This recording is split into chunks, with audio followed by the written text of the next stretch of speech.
Pep Guardiola. The name itself is synonymous with control, structure, and a brand of football so perfectly choreographed it often resembled fine art more than sport.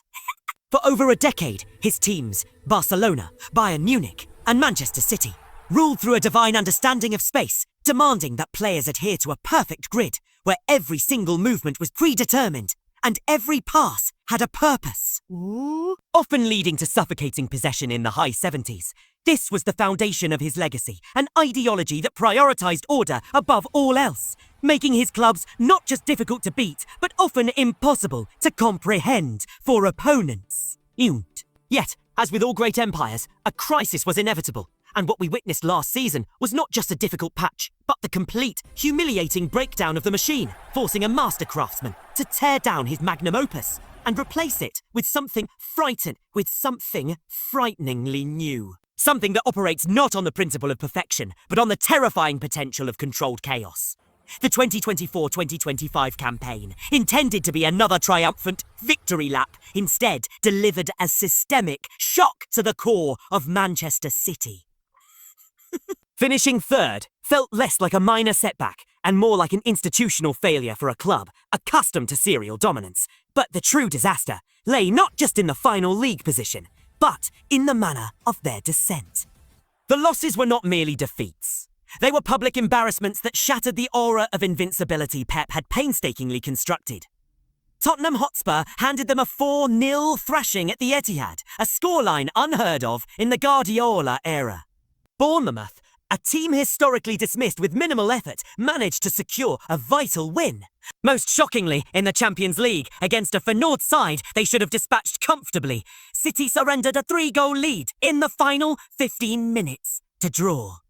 A collapse born from a fatal mix of complacency and a terrifying inability to adapt when their rigid structure was challenged. Pep himself admitted the season was purely about survival, a word that should never belong in the vocabulary of a manager who defines dominance. And the physical toll of this struggle was visible on his face. The now infamous scratching of his head. A genuine visual manifestation of a genius unable to compute why his flawless system had suddenly stopped working. The tactical blueprint was failing because the executioners were exhausted, or were absent. The loss of Rodri proved to be a catastrophic wound that had no immediate balm. He was more than a defensive midfielder, functioning as the irreplaceable pivot, capable of both deep distribution and crucial goal scoring, and his absence was directly linked to every major defeat that season. Meanwhile, Erling Haaland battled persistent ankle issues, disrupting his relentless goal-scoring rhythm, and the departure of Julian Alvarez left a gaping, unfillable void in the backup striker role, removing Pep's safety net. Most tragically, Kevin De Bruyne, the midfield maestro, remained sidelined for extensive periods, meaning the vital partnership that spearheaded the 2023 treble success was barely available. Even when key players returned, they struggled to hit their previous heights, suffering from the collective malaise that had settled over the squad. The once untouchable pillars of consistency, such as Bernardo Silva, suffered an undeniable dip in form. While the decision to bring back Ilkay Gundogan proved to be a sentimental misstep, as his legs could no longer cope with the relentless pace of the Premier League. Pep's continued faith in these veterans, driven by loyalty and a reluctance to fully embrace change, caused him to hold on to the past while the present crumbled into disarray around him. But perhaps the most profound symbol of the systemic collapse was the vanishing act of Phil Foden, the Premier League Player of the Year from the previous campaign. Foden went from being a clutch, world-class difference-maker to a shadow of his former self, plagued by heavy touches, poor decision-making, and a distinct lack of confidence. He was unable to find space, his passes lacked their customary crispness, and the spark that had defined his game was inexplicably extinguished. Pep attempted every possible remedy, different formations, personnel rotation, minor tactical tweaks, but the team remained stuck in a vicious cycle, dominating possession without creating chances, conceding soft goals, and collapsing entirely after 60 minutes of decent play. The psychological barrier had been broken. Teams no longer feared City. They smelled blood, attacking with a confidence that had been absent for years. Yet in a masterstroke of emotional intelligence and tactical foresight, Pep refused to panic. choosing instead to interpret the pain of the season as a necessary crucible. He understood that when a team wins perpetually, hunger fades, and to reclaim their desire, they needed to remember what losing felt like. This realization paved the way for the most radical evolution of his philosophy to date, a complete shattering of the strict structure that had defined his career. The tactical revolution of this new season is breathtaking in its scale and terrifying in its effectiveness. The obsession with 70% possession has been retired. City are now willing to cede control, inviting teams forward only to dismantle them, with speed and surgical precision on the counter-attack. A style one would never associate with a Guardiola team.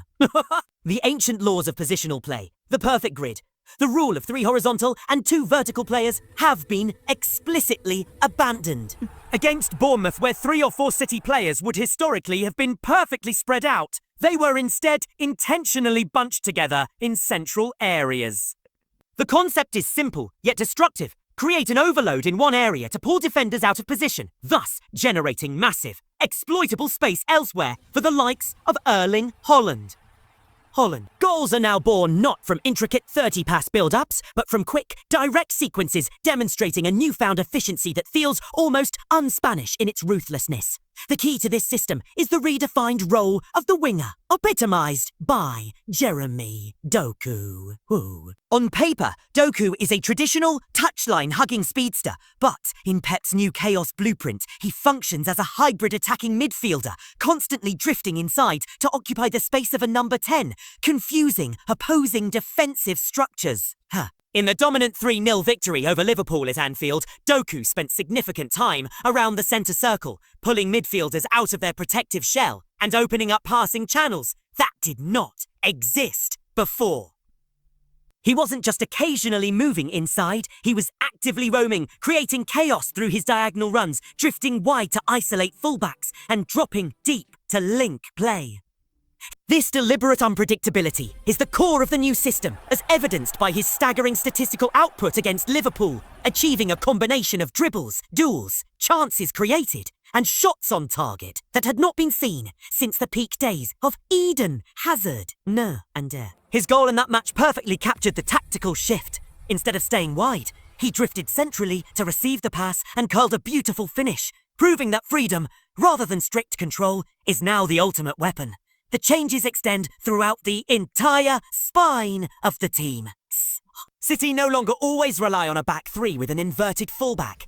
Against Liverpool, they often used a back 2, utilising long balls from the goalkeeper to bypass the press entirely, ensuring that 5 players were ready in midfield to win the second ball and attack instantly. The defence is now fluid and reactive, with players like Nico Gonzalez, who has stepped into Rodri's immense shoes at just 23, temporarily dropping back to create numerical advantages when necessary, but never holding a rigid shape. This fluidity is also weaponised in wider areas. When City centre-backs receive the ball, their full-backs, Nico, O'Reilly and Matías Núñez, stay wide and deep. When Liverpool's fullbacks are forced to push up and press them, the midfield suddenly opens up, creating massive channels for the central overload. The result is a system that can draw in the press with calm circulation, then use one quick rotation or pass to shred the opposition. The moment of chaos is meticulously planned, and the unpredictability is their greatest strategic advantage. The resurgence of the squad's star players is the most compelling evidence of the system's success. Phil Foden, once heavy-touched and listless, is now playing with the spark and joy that defined his Player of the Year campaign, his confidence restored by the freedom to roam and create. He is the crucial connector who makes the midfield combinations flow, finding pockets of space where none existed before and causing defensive panic simply through his presence. Erling Haaland, sharp, clinical, and benefiting immensely from the space the new fluid system creates in behind defensive lines, is back to being the relentless goal-scoring machine. No! Perhaps the most encouraging development is the emergence of Nico Gonzalez as a surprisingly competent replacement for Rodri, displaying intelligence, excellent positioning, and the essential ability to keep City's midfield ticking under pressure. The same goes for Nico O'Reilly and the unexpectedly reinvented Matías Núñez at right back. The team is now younger, faster, and crucially, hungrier.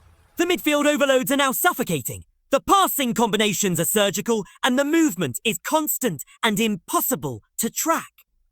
The Premier League can no longer set up defensively and hope for City to have an off day with predictable passing, because now you simply do not know what is coming next. Pep Guardiola did not fight change. He embraced it, revolutionised his own philosophy, and in doing so, created a version of Manchester City that is more unpredictable, more ruthless, and far more dangerous than the perfectionists who ruled before them.